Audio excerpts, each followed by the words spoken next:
स्वागत है आप सभी का इस नए लेक्चर में। तो इस लेक्चर में हम नेक्स्ट मेथड देखेंगे, service unit method. Approximate estimate का थर्ड मेथड हम देख रहे हैं, सर्विस यूनिट मेथड।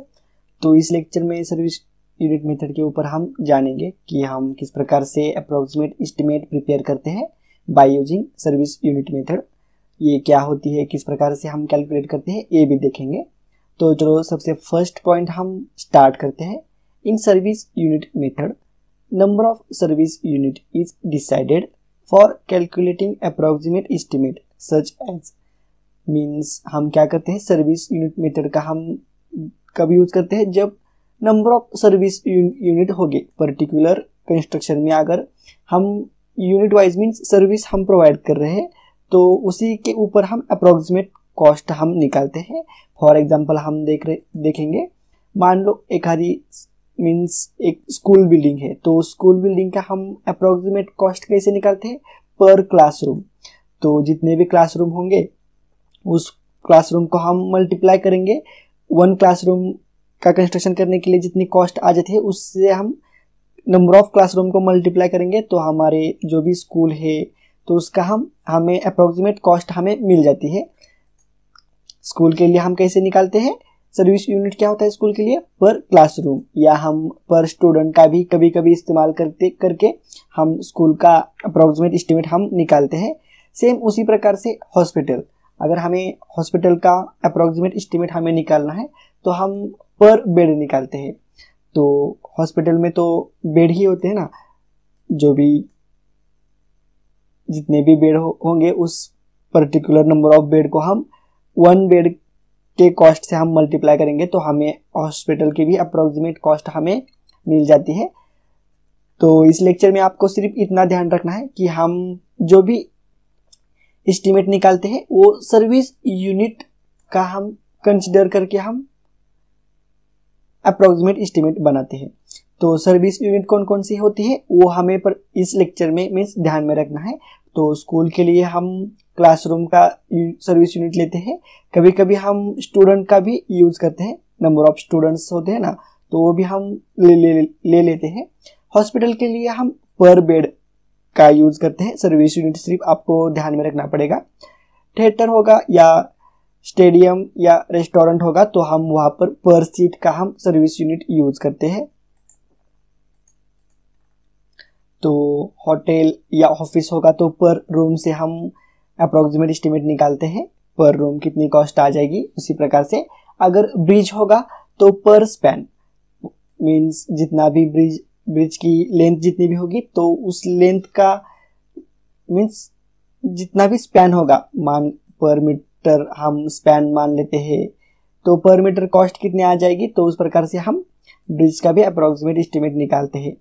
पर स्पैन मीन्स पर मीटर या पर किलोमीटर, समझ में आ गई बात। पर स्पैन मीन्स हमारा जो भी यूनिट होगा आपका, या पर मीटर आप कॉस्ट पर मीटर का भी यूज कर सकते हो आप, या पर किलोमीटर का भी यूज कर सकते हो ब्रिज का अप्रोक्सीमेट कॉस्ट निकालते समय।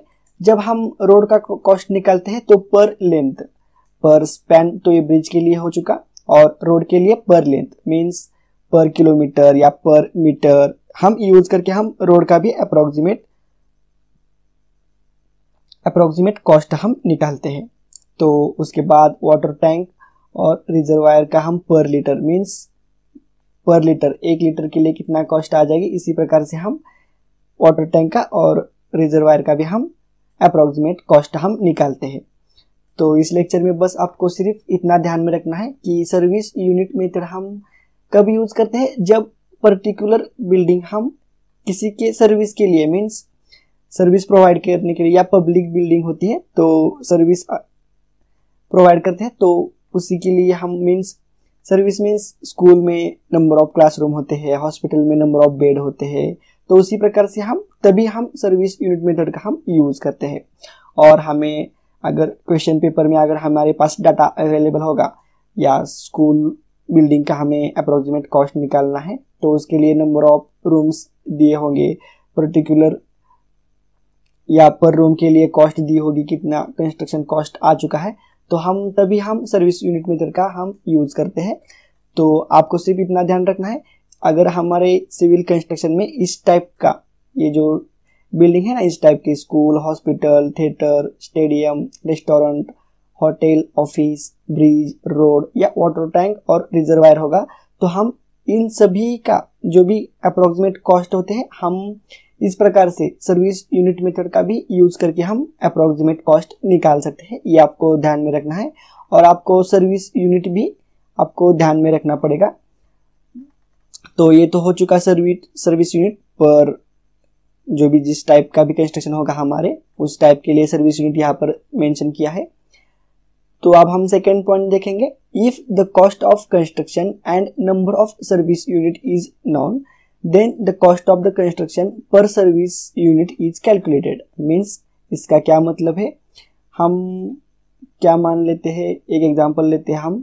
फॉर एग्जांपल हम लेते हैं, किसका लेते हैं, मान लो हमें किसी हॉस्पिटल का हमें कंस्ट्रक्शन करना है, तो हॉस्पिटल का एरिया कितना हो, उसकी हाइट कितनी हो, उससे हमें कुछ लेना देना नहीं है, क्योंकि हम सर्विस यूनिट मेथड का यूज करके हम अप्रोक्सीमेट एस्टिमेट निकाल रहे हैं। तो ये सेकंड पॉइंट क्या कहता है, if the cost of construction and number of service unit is known, means इस पर्टिकुलर हॉस्पिटल को बनाने के लिए कितना खर्च आया और ये जो हॉस्पिटल हमने बनाया है ये कितने बेड के लिए, यहाँ पर एक बेड हो जाएगा, यहाँ पर मीन्स उस हॉस्पिटल में कितने बेड्स, मान लेते हैं कि इस हॉस्पिटल को बनाने के लिए XYZ हमारे पास इसकी कॉस्ट आई और इसमें नंबर ऑफ बेड कितने आ चुके हैं, मान लेते हैं हम ABC या कोई भी यहाँ पर कोई भी नंबर होगा, उससे हमें कुछ लेना देना नहीं है।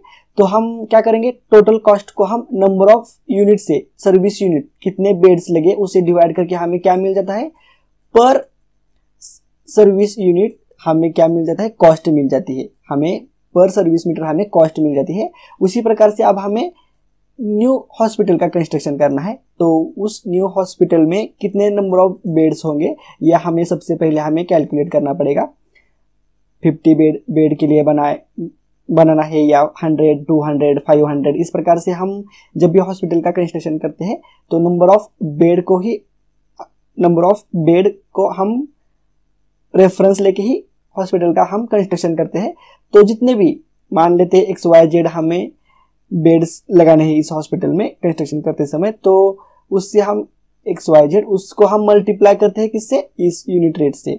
सर्विस यूनिट हमें पर बेड हमें यहाँ पर कॉस्ट निकाली थी ना, तो उससे हम इसे मल्टीप्लाई करते हैं, तो हमें यहाँ पर अप्रोक्सीमेट कॉस्ट हमें इस न्यू हॉस्पिटल को बनाने के लिए हमें अप्रोक्सीमेट कॉस्ट हमें मिल जाती है।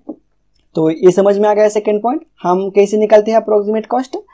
सबसे पहले कोई भी कंस्ट्रक्शन होगा तो उस कंस्ट्रक्शन में कितनी कॉस्ट आई है और कितनी सर्विस ऑफ यूनिट के लिए उतनी कॉस्ट आई है, तो हम कॉस्ट को सर्विस यूनिट से डिवाइड करते हैं, तो हमें यहाँ पर सर्विस यूनिट हमें कॉस्ट ऑफ कंस्ट्रक्शन हमें मिल जाती है।